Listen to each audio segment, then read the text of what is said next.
All right, today we are here to learn about libraries and the Montana Legislature. So pleased to be able to gather and share this information with you. As we move forward, please rename yourself in Zoom with your library or town and name. If you wouldn't mind, that helps us know what parts of the state we're reaching and who you are as you might ask questions. Please do share those questions in chat. And if you do have a comment later on, we'll have some time more towards the end if you wanted to unmute and ask a question. But please do share your questions in the chat. I'll be monitoring those as we go forward. I'm Colet Bartow. I'm the Continuing Education Coordinator and happy to support our esteemed panel of speakers today. Of course, we have our State Librarian, Jennie Stapp. We have Tracy Cook, the lead statewide consulting and learning librarian, as well as Cara Orban, the Library Consortia Director. We're also really pleased to be joined today by Alissa Wolenetz from the Lewistown Public Library. She's here representing the Montana Library Association Government Affairs Committee. Unfortunately, Rachel wasn't able to join us today, but Alissa will represent very well. And so we're excited to have you join us today and to be able to share some really important information about how things happen with libraries and legislation and the relationship with the Montana Library Association. So with that, Cara, I will turn it over to you. Hi, everyone. So this is what we're going to cover in today's session. We hope that you will learn some things about the legislative process in Montana. We'd like to clarify the difference between the Montana State Library and the Montana Library Association and our roles and responsibilities. And we'd like to give you some suggestions for how you can become involved in the legislative process over the next year.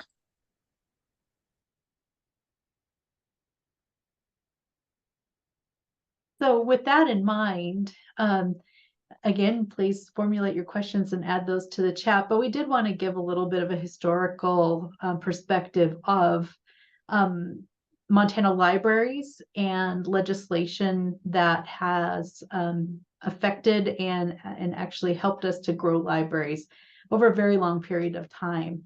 So in case you did not know this, the Montana State Library Association, what we know today as MLA, was actually incorporated in 1906. And there's a lot more details to that history that you can actually find on the Montana Library Association webpage. They have a nice historical overview. But beginning at that time, it was important to think about types of legislation that would encourage the growth and development of libraries in Montana. And so one of the things that happened through the efforts of the Montana Library Association and the public libraries that had been formed up to that time was the first county library law that was passed in 1915.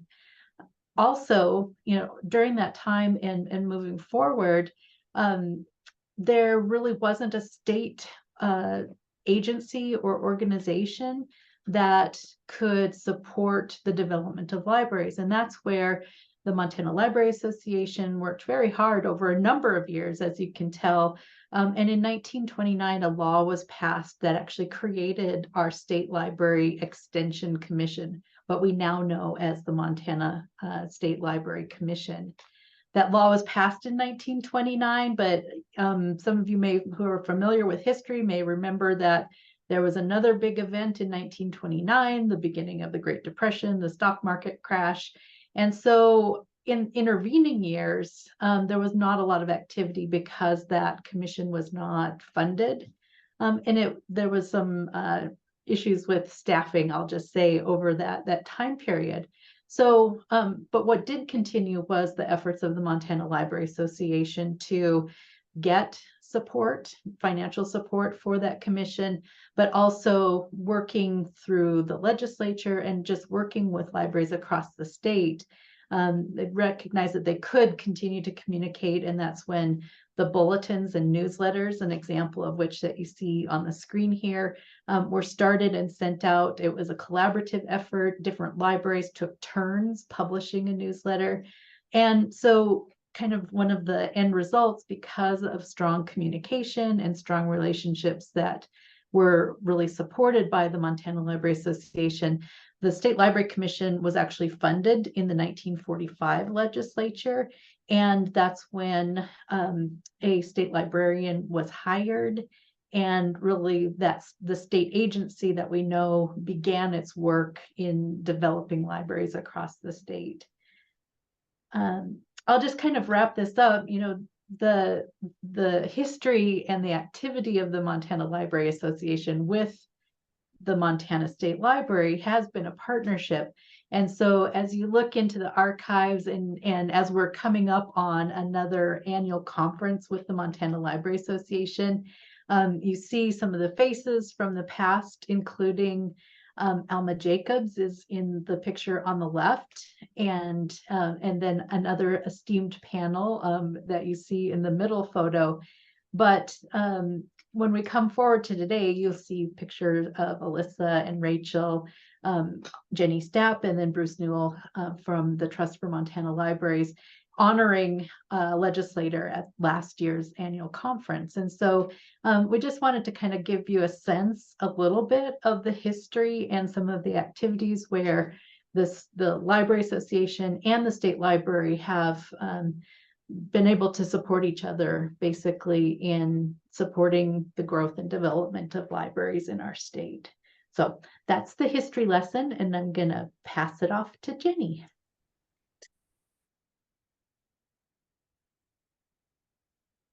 Thanks, Colet. Gosh, it is really remarkable to think about the long history of MLA working with the legislature and then working in partnership with the state library. I've been working with the legislature since about 2009. So I've gone through a number of sessions, and I've had the opportunity to work with a number of MLA government affairs chairs and committees, as well as lobbyists that the Library Association hires. And a couple of things that I've heard over the years. One is just how wonderfully collaborative we are in that process. We are often in lockstep in the legislative proposals that we are making to the legislature to support the betterment of libraries in our communities. And we're so fortunate to have that kind of relationship. And the respect that the Library Association and the State Library has earned over the years has really garnered the support of a lot of legislators. A legislative staffer told me a number of years ago that when librarians speak, the legislature listens. And that really does speak to the opportunity for us to elevate our voices on matters that are important to us, and gives me confidence that because of those relationships that we're building, that they do listen to us. I'm going to share some more basic information about the legislature itself, and then information about the role of the state library specifically. So thinking about the job of the legislature, if I can get my slide to advance. There we go. So I think most of you may be aware that the legislature is one of 3 branches of government in the state, much like we have at the federal level. We have our legislature, we have our executive branch, which is headed by our governor, as well as a number of other elected positions. And then we have our judiciary with the court system, including the Montana Supreme Court. So today we're going to be largely talking about that legislative branch who is responsible for creating the laws of the state of Montana. The legislature itself is bicameral, meaning there's 2 chambers. We have our House of Representatives and we have our Senate. There are 150 members of the House of Representatives, and there are 50 senators. And the House of Representatives are up for election every other year for each legislative session, and the senators serve longer terms. There are term limits on the number of years that a member of the legislature can serve in each chamber, and then how many years they can serve overall before they can be up for re-election. The legislature in Montana occurs every other year. That's somewhat unique in the country. There are a handful of other states where their legislatures only meet every other year, and some meet every year, but only consider budget in one year and policy matters in another year. So we are unique in that our legislature meets every other year, and it's a truly citizen legislature. There are no members of the legislature whose job is primarily to be a legislator.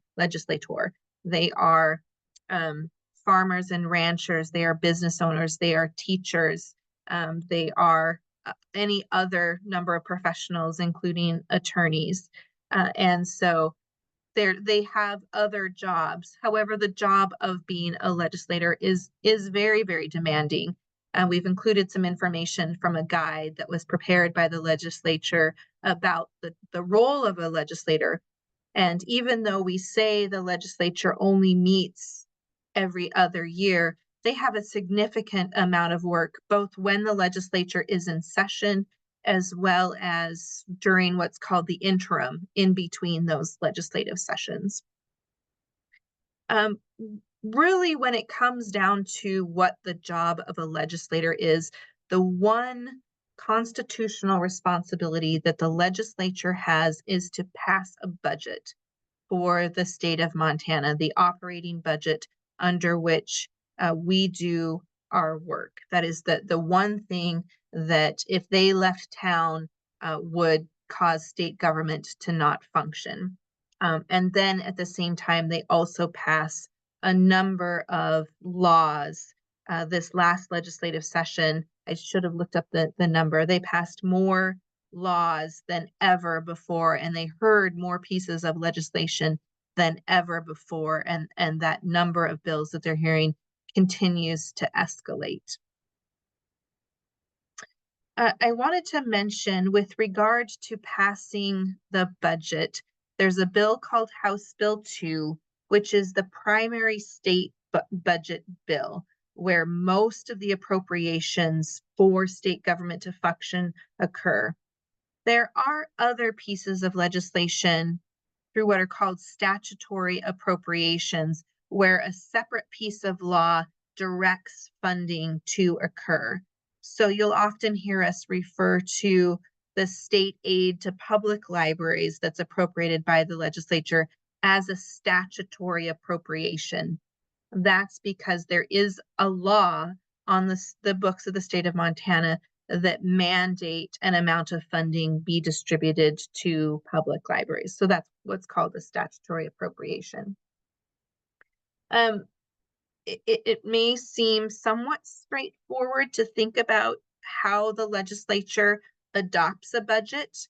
You look at how much money you have coming in, you look at what your needs are in the state, and you budget in order to fulfill those needs. But it can, of course, be very political. And one of the more political aspects of setting the budget is actually determining what amount of revenue we have to spend. So there is also what's called House Joint Resolution 2, or HJ2, which sets the amount of revenue that the legislature has to appropriate through the budget setting process. And that looks at things like the general fund collections that are collected by the state, as well as various sources of revenue, like our poll tax funding that we get, like the new marijuana tax that comes in, and other sources of revenue. And all of that is compiled into an amount of funding that the state anticipates taking in income. Some of that requires a great deal of economic analysis, because we're doing a lot of projecting, even 2 years out, how much income we think the state is going to take in, and trying to factor in economic factors that may impact the amount of revenue that's collected by the state. And then there may be political priorities that need to be considered, like an amount of funding from that revenue that the governor and the legislature may want to set aside into a rainy day fund in case there's some kind of an emergency. For example, in recent years, the state has prioritized having a rainy day fund for forest fire impacts and the ability to fund the state's response to major catastrophic forest fires. So the governor and the legislature work to try to agree on an amount of revenue then that the legislature will appropriate. The governor will appropriate his budget, what he thinks they should spend, and then it's the legislator's job to decide where they agree with the governor, where they may have their own priorities, and work to negotiate that process. And again, that occurs through House Bill 2. And then the other role of the legislature is to adopt and amend laws of the state of Montana. And any legislator can propose new legislation that will create or amend laws. They've tried to put some caps on the number of pieces of legislation that can be proposed after a certain deadline before the legislative session to try to contain the number of bills the legislature is hearing. But at this point in time, legislators are actively talking about what kinds of legislation they might want to propose in the upcoming session. And we will probably hit 3,000 bills or more in the upcoming session. We as citizens, if we can find a legislator to carry a proposal, can propose ideas for new legislation or amendments to legislation. They have to be sponsored by a legislator, but as constituents of the legislature, we have the ability and a role to play in helping to shape what those priorities might look like. When a law or a piece of legislation is proposed, if it is primarily a policy bill, if it's not a funding bill, it will be directed to a committee in the legislature. And there are a number of committees meant to take on different kinds of issues that come before the legislature. So for example, there's an education committee, there's a judicial committee, there's committees that look at public health and safety. There's a committee that looks at the operations of state government and the needs of veterans. So there's a variety of committees. Those committees are largely mirrored in the House and the Senate. So we all remember the how the bill becomes a law jingle. A bill can be proposed in either the House or the Senate with some caveats. And if they want to hear that bill, then either the Senate president or the Speaker of the House will determine what committee should hear that piece of legislation. That committee has a hearing, and those people who support the bill can come and testify to that committee as to why they support the bill. People who oppose the bill or may want to amend the bill can speak to their concerns about the bill. And then others may have just information that can better inform the work of the legislature that they want to share. And there's an opportunity for people to share that kind of information in a committee hearing as well. Once a hearing has occurred, usually within a few days, that committee will vote on whether or not they want to pass that legislation out of committee. And then at that point, if it does pass, it will be referred to either the House floor or the Senate floor, depending on what chamber of the legislature the bill is being heard in. Where it has a couple of votes on the floor, the first vote can involve debate from other legislators on the floor before the vote is taken. If it passes that vote, then that chamber has a third vote on that bill, and then it moves to the other chamber. There's deadlines, we call them transmittal, where any piece of legislation that's heard in one chamber has to have gone through the process of being heard and passed by committee and heard and passed by the floor and transmitted to the other chamber for it to carry forward in the legislative process. If a bill doesn't meet those deadlines upon transmittal, it's considered dead. There are some rules that can allow for bills to be resurrected out of a committee if it's sitting in a committee or if it hasn't transmitted. You'll see the legislature use rules to handle specific issues that might be a particular priority in the legislature, but by and large, that's the process that's handled.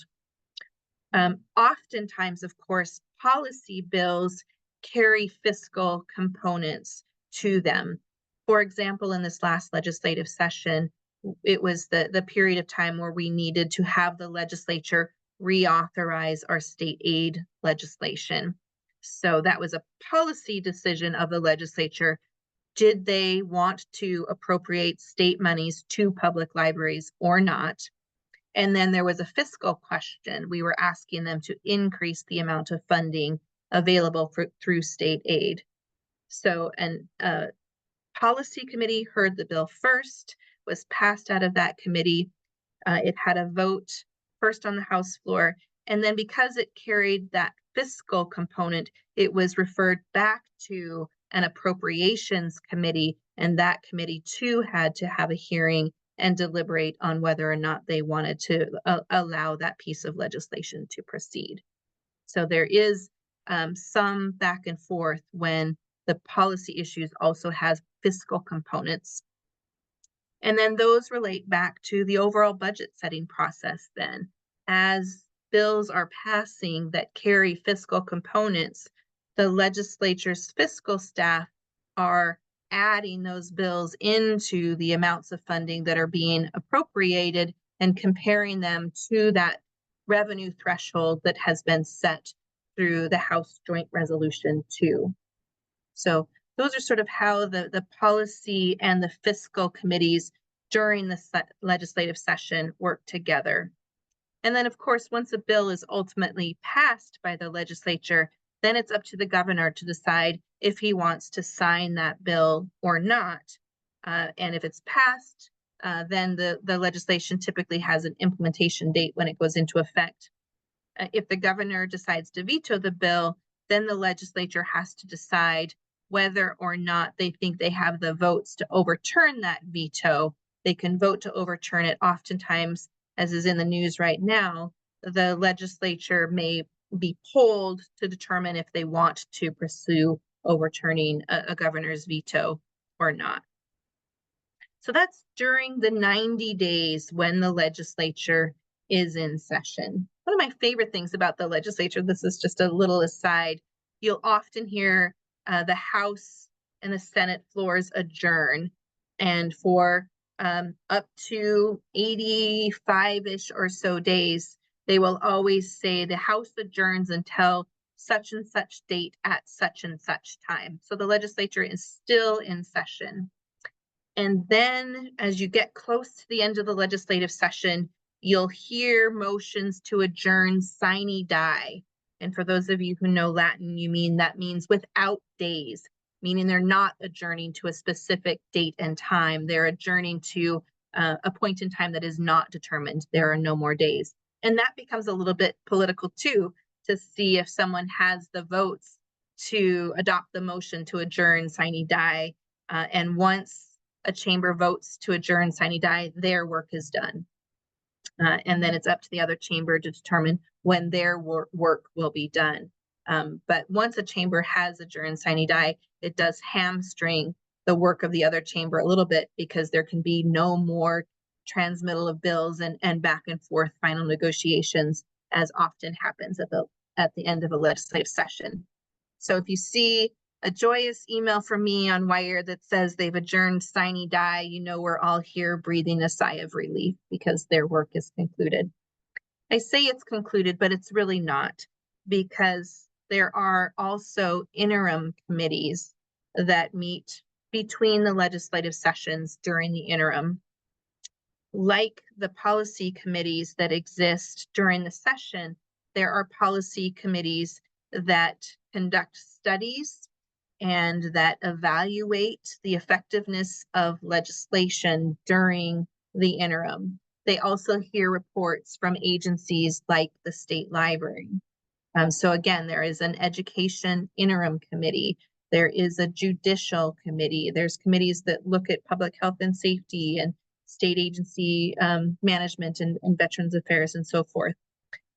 There are not sort of the bicameral interim committees. So during the interim, you'll have both representatives and senators on an interim committee doing that work together. Those committees typically meet every quarter, depending on what their work plans look like. They actually have work plans and goals that they set for themselves, and they have legislative staff to help them conduct that work to meet their goals and interests.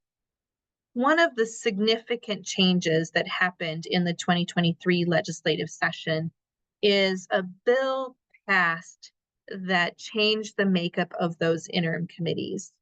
Prior to 2023, the makeup of those committees was equal. There was an equal number of Democrats and an equal number of Republicans. It was intended to be nonpartisan, and those committees worked really, really hard to reach consensus. This legislation that passed in 2023 allows now the majority party that's in control of the legislature to have a greater number of seats on those interim committees, and they no longer work to reach consensus. So that's been a significant change that we will start seeing having an impact as we move forward to the 2025 legislative session. It's very likely that we will see fewer committee bills being proposed by these interim committees that have that kind of bipartisan support that we saw previously.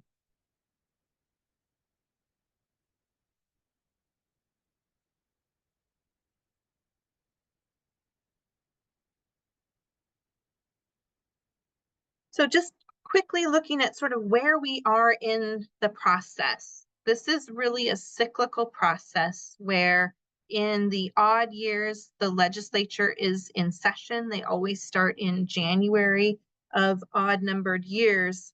But where we are in an even year right now is what's called the executive planning process. Again, thinking about the branches of government, we as a state agency are under the governor's office in the role of the executive. So the executive has a planning process where they are working with agencies to understand what kinds of budget priorities we may want to propose for him to include in his budget, as well as any legislative priorities that we may want them to consider. We at the state library consider those kinds of opportunities, working with our advisory councils, the Network Advisory Council and the Montana Geospatial Information Advisory Council, to seek input from our stakeholder communities about budget requests and potentially any legislative requests. And then we work with our State Library Commission to propose those requests. In June, we have to actually then propose those ideas to the governor's office, and we'll work with his office during the summer to reach some final decisions about what the governor may support from our initial proposals. And then when the governor releases his budget in November, we'll know which of our budget proposals he will carry forward in his budget and propose to the legislature and support through that legislative process. Next year, at this time, we'll be actively involved in that legislative process. We'll actually probably be right around that transmittal deadline or just a little bit after that transmittal deadline. So we'll be actively involved in our budget hearings and talking about any legislation that we may propose through the bill hearing process that I mentioned. The legislative session typically closes in late April or early May, and then is the time when any legislation that has been adopted and our new budgets that have been appropriated to us take effect, and we begin the work of updating our work plans and spending priorities and work plan priorities to align with that new budget authority and any new legislative mandates that have come out. So you'll hear me talking right now about that executive planning process. As we mentioned, there is a role for the state library, there is a role for the Montana Library Association, And it's very, very important that you as citizens and librarians are involved in this process as well. So just briefly, what is the state library's role? As I said, we work with stakeholders, our advisory councils and others, to work with the State Library Commission and the governor's office to identify priorities that we then propose to the governor's office. And we work hard to help them understand the priorities that we have. And we hope that the governor will then approve those priorities that we have identified. And anything that they have approved, we will then support through that entire legislative process as proponents of those bills or those budget requests. As an executive branch agency with expertise in a variety of issues, including topics around libraries, we can also provide information to legislative committees about the impact to libraries of any kind of legislation. And then the governor's office also invites us to provide input on any kind of legislation that might be proposed either through his office or by other legislators. So we can provide data and information to those committees. We can answer requests from the governor's office or from legislators relating to legislation that they might be hearing. Because we are an executive branch agency that falls under the governor's office, what we can't do is support budget requests or legislation that have not been approved by the governor's office. And we don't take positions on any kind of legislation that might be outside the authority of the Montana State Library. So that's a little bit about our role. I am going to turn things over to, I think, Alissa at this point. Sounds good, Jenny. Thank you. Yes, so I'm Alissa Wolenetz. I'm one of the co-chairs for the Montana Library Association's Government Affairs Committee. And I wanted to talk to you a little bit more about that today and about the work we do during the interim and during sessions. So before I do that, though, just something to mention from the last session, I was at a hearing where one of the legislators exuberantly complimented the Montana State Library for the ways in which they provide information to legislators about issues during sessions and handle reference requests, right? So we have a fantastic state library, and we absolutely have members of the legislature who recognize that. So the MLA can take on bills that maybe haven't been covered in the governor's budget, but that the library community would like. Last session, that was the resource sharing package that we proposed. So whenever we're doing anything like that, or we're advocating for the interests of our libraries, our library communities, and the patrons we serve, we ask for the support of our membership. So what you can do as a member of the MLA or as someone who is interested in supporting our work is first off to participate and to stay informed. You can join MLA. You can volunteer for the Government Affairs Committee. Please reach out to me if you're interested in that. And we also have other professional development committees that you're welcome to join. In addition, you can talk to your local legislator, your city and county commissioners, all of those people between sessions. It's wonderful when we have librarians who are able to communicate the value of their local libraries to their local legislators. That's something Rachel Ron does extraordinarily well, and that was amazing to see that support build during the last session.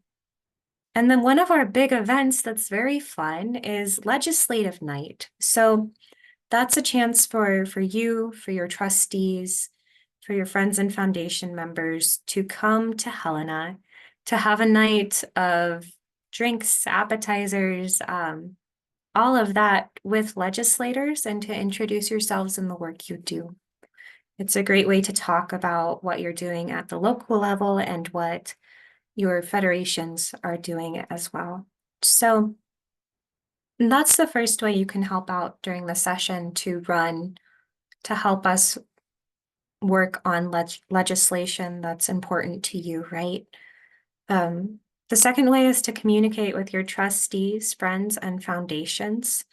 Those are all groups of people that provide fantastic testimony during the session and that legislators are very interested in hearing from. You can also communicate with your local government officials, as I mentioned before. For example, the mayor of Sydney is a fantastic supporter of libraries. It's wonderful to have those connections before the session so that we can partner together with our local governments to explain how library services contribute to local services, economies, and education. And finally, you can connect with civic organizations and leaders. That's a great way. People like the Kiwanis, the JCs, others within your community to get involved with local issues and communicate the value of your libraries to organizations that support the community at large. Yes. Colet, is there anything else on this slide that you'd like me to mention? I'm a little scared to advance the slide. I'm sorry. Oh, no worries. I think we can move on to the next. Perfect. Thank you. So it's good though to know what the Government Affairs Committee does and what we don't do, right? One of the things that is incredibly helpful is that each year the Montana Library Association passes resolutions. Those resolutions go before the membership and they determine what the Government Affairs Committee will work on during the legislative session. So last year, that was supporting the authority of library boards, supporting the importance of school and academic libraries, supporting broadband internet access, and supporting intellectual freedom and First Amendment rights. Since we've also passed a resolution through the membership supporting library professionalism. All of those are available on the Montana Library Association's website. So please, we are here to serve the membership and their interests. So it is essential that you help us identify what priorities we should work on through resolutions, and also that you vote on those and you're aware of what resolutions we currently have. The other thing that's nice is because those resolutions are made in advance of the session, if you read through them and go, I love supporting the authority of library boards. I absolutely want to be involved in this. I have great ideas. You can contact us. And that's wonderful assistance for us during the session to have people passionate and informed about each of the topics of our resolutions. So that is the role of government affairs. It is to work with the resolutions passed by the membership and with the executive committee of the Montana Library Association to advocate for libraries across the state. So during sessions, we do a lot of reaching out to libraries, librarians, interested third parties to help us prepare testimony and advocate for different legislation. So you might be getting calls from us saying things like, hey, we are supporting renewing state aid for public libraries, increasing that amount and including tribal libraries. This is an example from last session. Would you be willing to give a 1 to 2 minute prepared verbal testimony or submit written public comment to communicate how you support this and what the value of this is to legislators during committee meetings? We do a lot of that kind of work during sessions, right? To keep bills moving or to oppose bills. And between legislative sessions, we try to lay groundwork for that process by focusing on coordinating with other similar organizations, right? By looking at what resolutions we would like to have coming into the next session, and by preparing for any legislation we might want to work on. For example, right now, we are looking at assisting with a resource sharing package again, running that and seeing if we could get shared services funded for all of Montana's libraries, which would be wonderful, right? So we're figuring out how to present that proposal and what stakeholders we need to contact before the session to give it the best chance of success. Finally, if you followed the legislative session last year, you know it could be really tricky at times. So when we encounter things like that, we act on our resolutions. And if there's anything that's a bit of a gray area, we reach out to the executive board to help us clarify. That kind of leads us into what we don't do, which is we don't act on items that don't fall within those resolutions, right? And instead of, we try not to be inflammatory, right? We always want to move towards, to tap into the vast support Montanans have for their public, academic, and school libraries, and to look at how we can build lasting relationships with legislators and stakeholders for not just now, but generations to come, right? It's incredible to be involved with an organization that's been around for well over a century advocating for these interests. And it's really exciting to consider how we could work with others to continue building that relationship between the MLA and others to provide library services to the public, for another century. So that is, I think, what I have. Colet, is there anything else? Yes, and here I'll turn it back over to you all, but thank you very much for this time and opportunity to present and for your support. For those of you who may be on this training and provided testimony during the session last go around. Look forward to continuing to work with you all. Thanks so much, Alissa. I'll drop a link to this FAQ about lobbying from the Commissioner of Political Practices.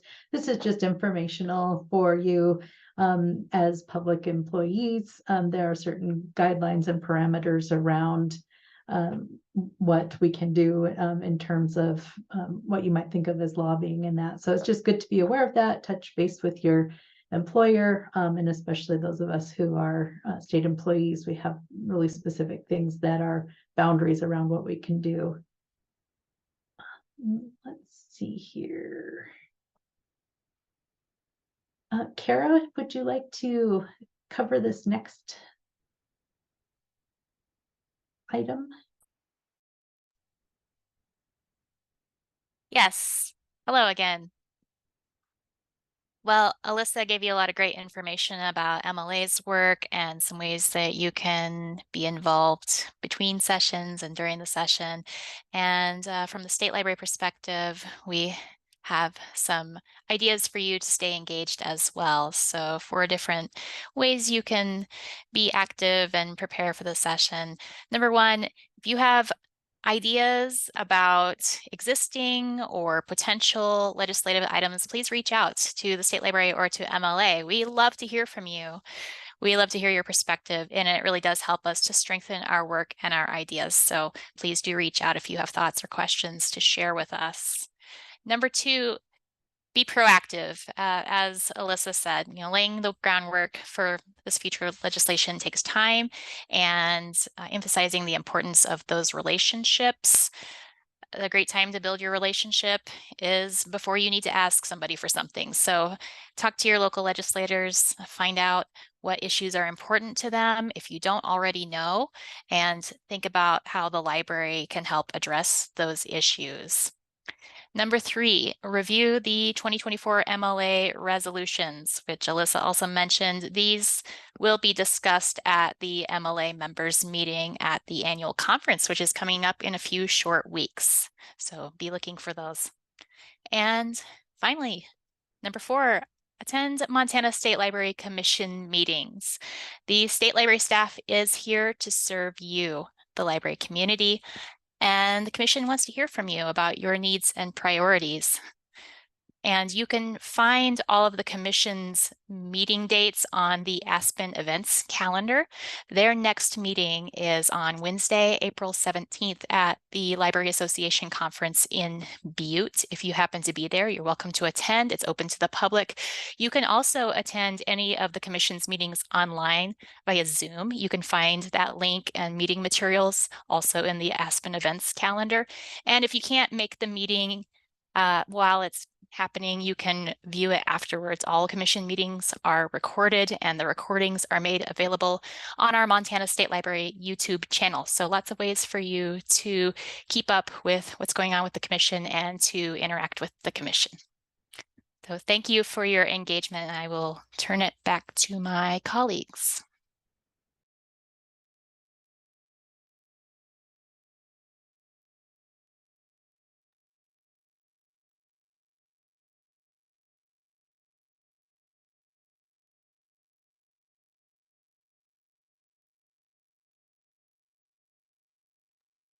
This has been a quiet group, but we do invite you if there are questions that you want to ask. We have about 12 minutes left in our scheduled time. So if you'd prefer to unmute and ask a question, or if you'd like to add that to the chat, this is the group that can probably answer your question or get you to the right place to figure out an answer.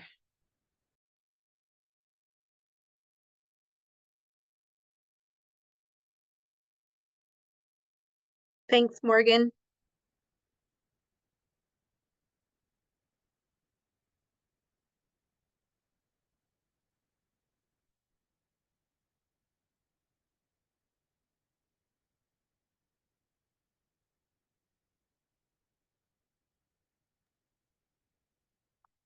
All right, Austin has a question in the chat. Jennie, did you want to go ahead and address? Sure. Let me look at that question here. Oh, sorry. When new legislators are elected, do they receive any information prior to the opening of the legislative session about past or future legislation, or are they thrown to the wolves? That's a great question. They do have a very extensive orientation process after the election and before the start of the session. It occurs over a number of days here in Helena. But I would also add that as they are campaigning, as they are running, they are often talking to their constituents about legislative priorities, something that might have occurred in a previous legislation, or legislative proposals that that legislator may be considering and asking for feedback about, or proposals for new legislation that their constituents might want to know a little bit more about.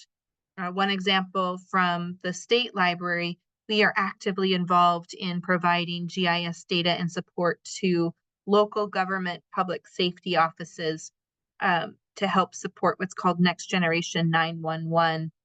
That legislation actually came out of a constituent talking to a Helena legislature about the fact that Montana was not ready to be adopting these more modern forms of 911 services. And so she took it upon herself to then propose legislation that has resulted in some of the work that Montana is now doing to support Next Generation 911. So there is lots of education and opportunity and lots of engagement from the legislators with their constituents to learn about those kinds of priorities. Did I answer your question?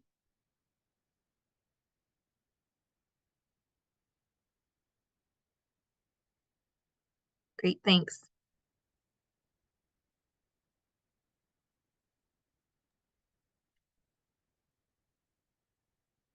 While some might be formulating more questions, I just wanted to run through really quickly. We have a series of webinars coming up on a variety of subjects. I wanted to note especially that we have scheduled on April 11th, the Digital Opportunities Planning webinar. That information, you can find more about it in the meeting links in our Aspen event calendar. We will have a recording of this session, and as Cara mentioned, all meetings are posted to our YouTube channel once those recordings are completed. So please look for those. The other thing I wanted to mention, what we'll be doing at the end of this session, we'll have our recording posted, but I'll also add all of the links that we've shared into a handout that you can download from the Aspen event calendar for today's event. There's a short video link that I can share with you that shows you how to do that, but basically you click on the calendar event and then click on the word resources, and then you can download a PDF of the slide deck, and then, like I said, the links that we shared in today's session as well. We love to hear from you about how we do, and so if you wouldn't mind filling out this short survey, I'll also put a link in the chat. So if the QR code doesn't quite work for you, we always have a way for you to share information back with us.